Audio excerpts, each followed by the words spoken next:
Essa é a última aula do curso e nós vamos trabalhar com um modelo um pouco mais complexo do que os outros dois que nós trabalhamos, um construindo e o outro usando, né? Esse agora vai ser só um uso de um modelo que já está construído e esse modelo a gente vai apresentar para vocês aqui agora. Então, o objetivo geral aqui seria simular esse modelo, então ele vai ser disponibilizado para vocês, né, conforme as instruções que vão ser passadas. E este modelo ele é constituído de várias entidades, mas as principais que nos interessam aqui seria os produtos, né, o produto 1, 2, 3 e 4, que é um produto genérico, né, lembra lá no início do curso que nós falamos que algumas vezes você pode estar interessado em fazer um estudo genérico, né, amplo, não está preocupado em estratificar um produto especificamente, como isso é um modelo de aprendizado, eu estou mais interessado em mostrar para vocês o efeito de um determinado modo de gerir um sistema produtivo, do que propriamente de falar de uma indústria ou de um produto em particular. As outras entidades que nós temos aqui, né, são as ordens de produção, então o OP1 são ordens de produção do produto 1, OP2 são ordens de produção do produto 2 e OP3 do 3 e 4 e assim por diante. Tá? Os locais em que as operações ocorrem, no caso do nosso sistema produtivo, ele é composto de 8 estações de trabalho, que nós vamos mostrar logo a seguir para vocês. Além disso, foram acrescentadas algumas partes do modelo que não têm relação com o modelo original, ou seja, com o que eu quero representar de fato nessa modelagem, né, e nessa simulação. Mas se faz esses acréscimos porque você quer gerar um efeito visual que melhore a compreensão do funcionamento do modelo. Então, algumas partes foram acrescentadas e depois nós vamos mostrar quais foram essas partes, que são mais para efeito explicativo do que propriamente para coletar a informação deste modelo, né? Outra coisa, para simplificar este modelo, nós usamos esteiras como sistema de transporte entre as extrações de trabalho, então não tem os recursos que ficam levando os produtos para lá e para cá, né? Isso, as nossas entidades, né? Ou seja, os recursos foram substituídos por esteiras e elas, no ProModel, elas funcionam como locais também.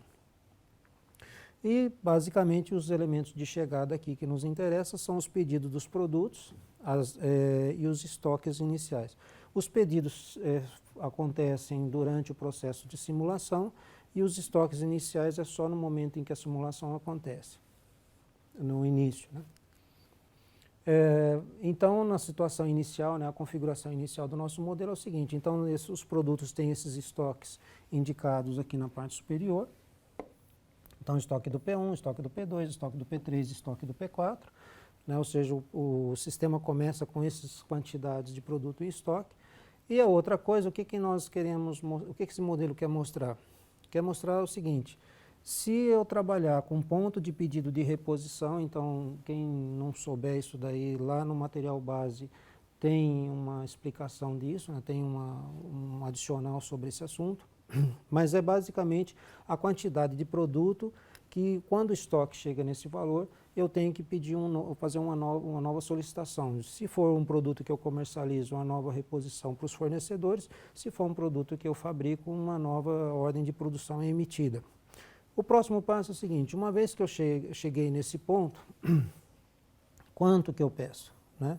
Então, essa outra informação importante no nosso modelo que está aqui. E, finalmente, né, vocês vão observar, então, veja bem, essa visão geral do nosso modelo, né? Então, aqui estão as estações de trabalho que realmente fazem parte do modelo, ou seja, é a parte que pretende se representar aqui, seria essas partes aqui. Essa outra parte aqui a gente está acrescentando para dar um efeito visual no modelo. O que está acontecendo aqui? Olha, quando eu finalizo o meu produto, eu mando geralmente para uma área de expedição, uma área de estocagem, né? Então é para representar essa área. E a outra coisa é para você perceber, né, os produtos saindo para os clientes de forma individualizada, né? Se eu colocasse isso tudo, deixasse aqui e sumisse os produtos a partir daqui, essa parte visual se perderia e você não conseguiria ver o que realmente está acontecendo. Então, é para dar mais um efeito visual no sistema. Aqui também, essa informação, essa partezinha que está aqui deste lado, né, do modelo, o que ela mostra, né?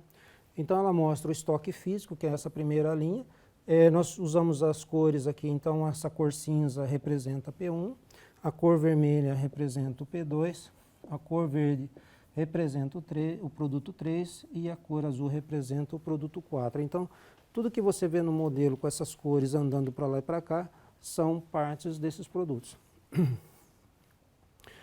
A outra coisa, ou seja, a demanda que foi sendo acumulada, né, ou seja, à medida em que o modelo vai andando, quanto de demanda já chegou no sistema. Essa outra linha indica dessa demanda que chegou no sistema, quanto efetivamente foi atendida. Essa linha aqui mostra o último dia, né, da simulação, quer dizer, quanto de demanda foi gerado no último dia, e essa linha aqui mostra o número de ordens de produção que estão em processo. Então, isso, de certa forma, essas informações que tem aqui também, aqui é o estoque global do sistema, né, e aqui é para verificar o ponto de pedido de reposição, para ver, você ter uma visão geral dele acontecendo, né. E esses pontinhos em azul aqui, né, esses outros pontinhos em azul, esses quadrinhos em azul aqui, diz respeito à quantidade de entidades que tem em cada uma dessas estações de trabalho.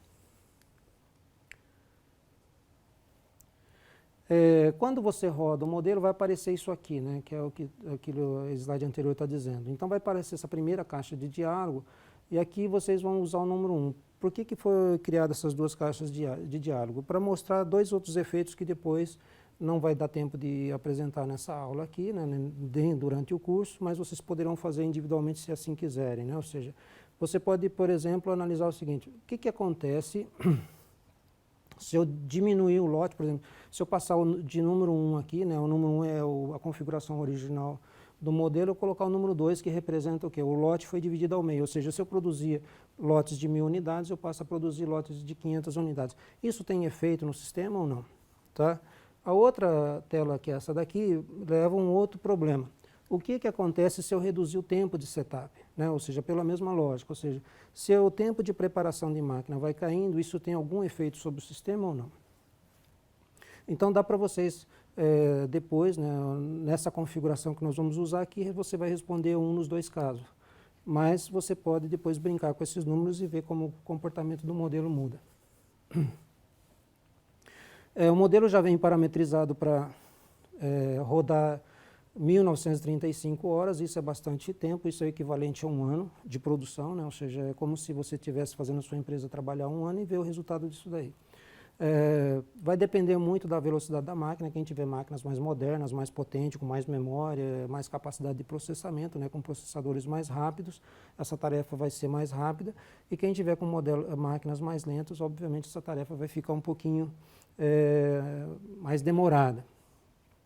Então, por isso, a recomendação é que vocês acelerem, né, um pouco a execução do modelo.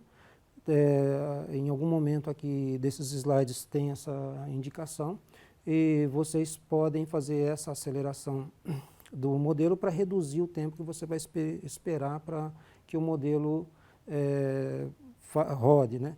A outra coisa, você deve observar o modelo em tempo real, ou seja, isso também vai diminuir o tempo que você vai ficar esperando. Por que nós queremos que você observe o modelo, faça um acompanhamento visual do que está acontecendo? Porque é possível você visualmente verificar se está faltando produtos, né? E aí você pode verificar o quê? Se o sistema de ponto de pedido e reposição, ele efetivamente impede ou evita que a empresa passe por ciclos de falta de produto, por exemplo. Tá? E aí o que vai acontecer? Depois que você rodou esse modelo e conseguiu analisar se esse modelo está gerando falta ou não, você pode começar a perguntar algumas questões, né? Por exemplo, qual foi a demanda total gerada pelo sistema? Então, lembre-se lá que aqueles relatórios aqui também vão ser gerados aqueles relatórios, e para responder essa questão você vai ter que ir lá e emitir aqueles relatórios, ou seja, ao final da sua simulação, você deve responder que quer coletar esses dados gerados na simulação, e você vai pegar esses dados e vai observar se a demanda total gerada, qual foi a demanda total gerada pelo sistema. Agora, a próxima questão é o seguinte: Havia capacidade produtiva para atendê-la, então depois nós vamos apresentar algumas informações adicionais que vai permitir com que vocês respondam essa questão, tá certo? A outra questão é, foi produzida a demanda total? Também vocês vão usar esses relatórios para responder essa questão.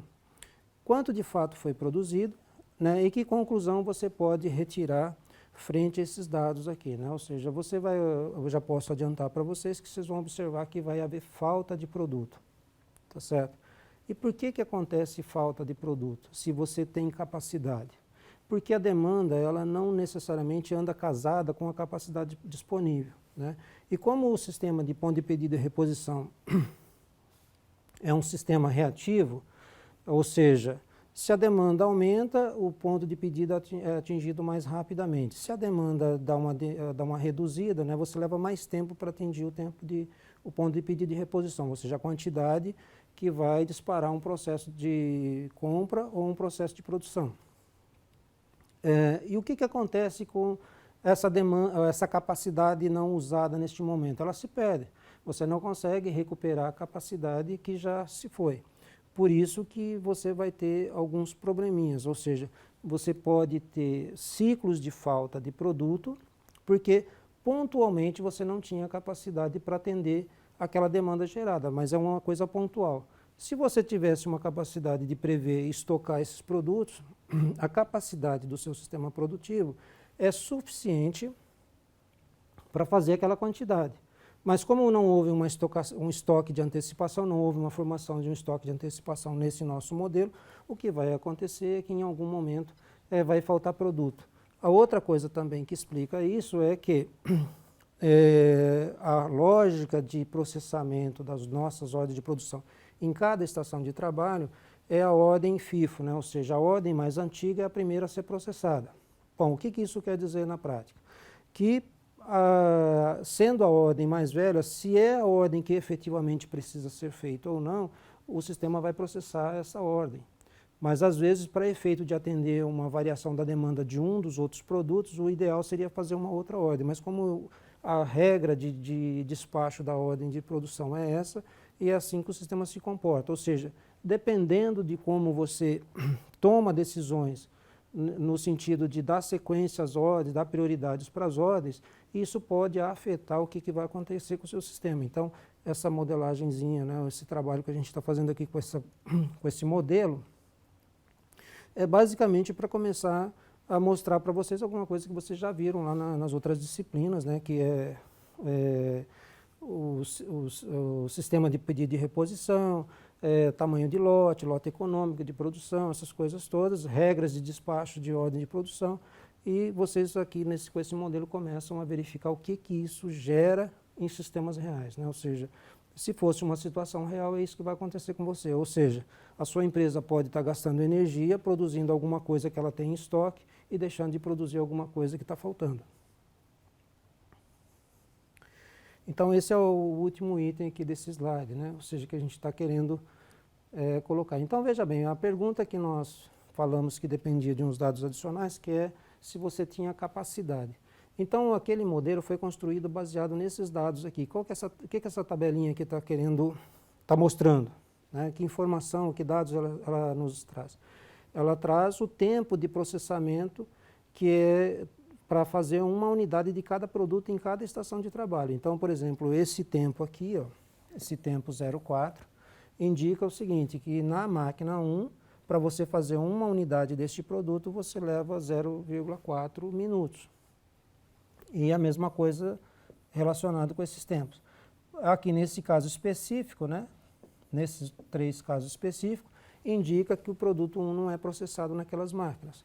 O produto 2, vocês vão verificar esses tempos aqui, vai também observar que esse produto não usa máquinas 6 e 4, tá certo? Somente os produtos. O produto 4 usa todos os equipamentos e o produto 3 também não usa este equipamento. Bom, então aqui nós temos essa tabela de tempo de processamento unitário. Com essa tela de processamento unitário, nós sabemos que a demanda média desses produtos são essas aqui apresentadas, né? Então, o produto 1 exige tem uma média mensal, né, ou seja, ao longo de um ano aí, de 7.350 unidades são consumidas mensalmente. O produto 2, 4.982 unidades, o produto 3, 1.685 unidades e o produto 4, 1.095 unidades. Bom, o que eu faço? O produto dessa quantidade média, pelo aqueles tempos unitários apresentados aqui, né? Ou seja, se eu multiplicar 7.350 vezes 0,4, eu vou obter este valor que está aqui.